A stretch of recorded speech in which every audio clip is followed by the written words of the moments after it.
All India কুরআনের আলো ফাউন্ডেশনের সফলতা আজ প্রতিফলিত হলো পবিত্র মক্কার মসজিদুল হারামের আঙিনায়। পবিত্র মক্কায় মসজিদুল হারামের মধ্যে অনুষ্ঠিত হচ্ছে সৌদির 44তম সম্রাটের নামানুসারে কিং আব্দুল আজিজ ইন্টারন্যাশনাল কোরআন কম্পিটিশন। সারা বিশ্বের 188টি দেশ থেকে মোট 400 হাফিজে কোরআন এই প্রতিযোগিতায় তিলাওয়াত করার যোগ্যতা অর্জন করে। একমাত্র ভারতীয় হিসেবে কিং আব্দুল আজিজ ইন্টারন্যাশনাল কোরআন কম্পিটিশনে তিলাওয়াত করার যোগ্যতা অর্জন করেন পশ্চিমবঙ্গের মালদা জেলার কৃতি সন্তান মোহাম্মদ জামিল ফারহাদ, যিনি 2023 সালে অল ইন্ডিয়া কোরআনের আলো ফাউন্ডেশনের উদ্যোগে ধনধান্য অডিটোরিয়ামে অনুষ্ঠিত হওয়া সর্বভারতীয় হিফজুল কোরআন প্রতিযোগিতা 2023 সেরার শিরোপা অর্জন করেছিলেন। মুন্সি জালালউদ্দিন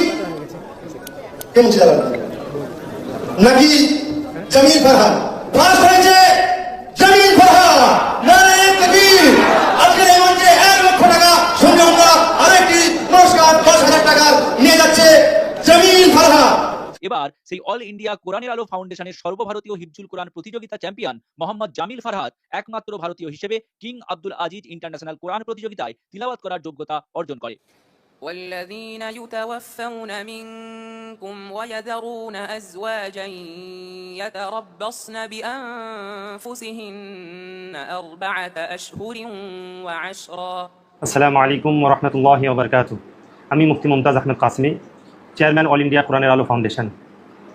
আল্লাহ সুবহানাহু ওয়া তাআলার অশেষ করুণা, দয়া, কৃপা যে আজ অল ইন্ডিয়া কোরআনের আলো ফাউন্ডেশন মক্কা নগরী মসজিদে হারামের আঙিনাতে যে ইন্টারন্যাশনাল কোরআনের প্রতিযোগিতা হচ্ছে কিং আব্দুল আজিজ নামে, সেই প্রতিযোগিতায় আমাদের অল ইন্ডিয়া কোরআনের আলো ফাউন্ডেশনের 2023-এর চ্যাম্পিয়ন জামিল ফারহাদ সমগ্র ভারতবাসীর পক্ষ থেকে প্রতিনিধিত্ব করবার জন্য সেখানে পৌঁছেছে। আলহামদুলিল্লাহ, যেদিন সে 2023 সালে আমাদের ধনধন্য অডিটোরিয়ামে চ্যাম্পিয়ন হয়েছিল, আমরা উপলব্ধি করতে পেরেছিলাম যে এই বাচ্চার মধ্যে এমন একটি প্রতিভা আছে, যেই প্রতিভাকে যদি ইউটিলাইজ করা যায়, যেই প্রতিভাকে যদি আরও সহযোগিতা করা যায়, এই বাচ্চাটা আমাদের দেশের নামকে উজ্জ্বল করবে।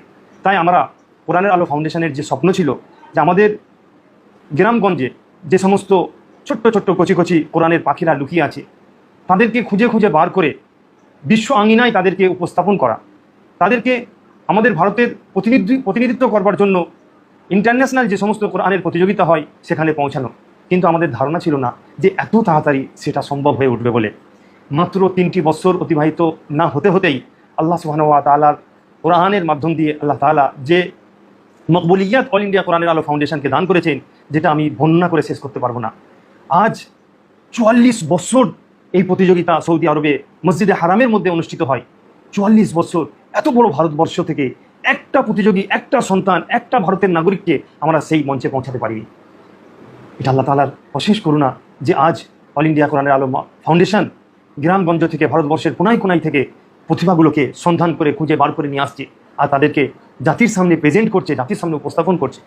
এই প্রতিযোগিতায় গোটা বিশ্বে আমাদের ভারতের তিরঙ্গা যে সাইনবোর্ড আছে সেখানে আমাদের তিরঙ্গা দেখতে পাচ্ছি।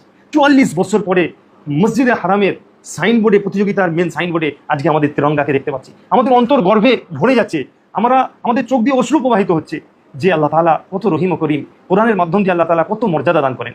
আজ এই প্রতিযোগিতা মক্কার মধ্যে মসজিদে হারামের মধ্যে যেটা হচ্ছে, সেখানে 180টা দেশ থেকে পার্টিসিপেন্ট এসছে, প্রতিযোগী ভাইরা এসেছে, তাদের মধ্যে আমাদের জামিল ফারহাদও আছে। তাই আমি আপনাদের সকলের কাছে, দেশবাসীর কাছে আমি বিনম্রতার সাথে আমি আমার অন্তরের অন্তঃস্থল থেকে একটি আবেদন করব, যে বাচ্চা এত মেহনত করে, এত পরিশ্রম করে, কত রাত জেগেছে, কত তাহাজ্জুদ পড়েছে, তার মা কত কেঁদেছে, তার বাবা কত কেঁদেছে, তবেই সেই বাচ্চাটা সেখানে পৌঁছাতে পেরেছে। আজ আমরা ভারতের নাগরিক, ভারতবাসী সকলের কাছে আমি আবেদন করব যে আপনারা একটু দোয়া করবেন তার জন্য, সে যেন পজিশন অর্জন করে আমাদের দেশের পতাকাকে উজ্জ্বল করে আমাদের দেশে ফিরতে পারে। আমাদের কষ্ট হতো যখন পার্শ্ববর্তী দেশের নাম উজ্জ্বল হয়, ঠিক আছে, কিন্তু আমাদের দেশের নাম যখন সেখানে দেখতে না পাই তখন আমাদের কষ্ট হতো। আমরা আমাদের দেশকে ভালোবাসি, আমাদের দেশের মহাব্বত আমাদের অন্তরের মধ্যে আছে। এই মহাব্বত আমাদের হাবিব মুহাম্মদ আরবি সাল্লাল্লাহু আলাইহি ওয়াসাল্লাম শিখিয়েছেন দেশকে ভালোবাসার মহাব্বত, তাই আমাদের এই কষ্ট হতো। তাই এই দেশের পতাকা যখন সৌদি আরবে মসজিদে হারামে উজ্জ্বল হচ্ছে, আমাদের গর্বে বুক ভরে যাচ্ছে। তাই আবার আপনাদের কাছে অনুরোধ করছি, আপনারা দোয়া করবেন। সেখানে রাউন্ড চলছে, আল্লাহ তাআলা যেন তাকে পরিপূর্ণ কামিয়াবি দান করেন।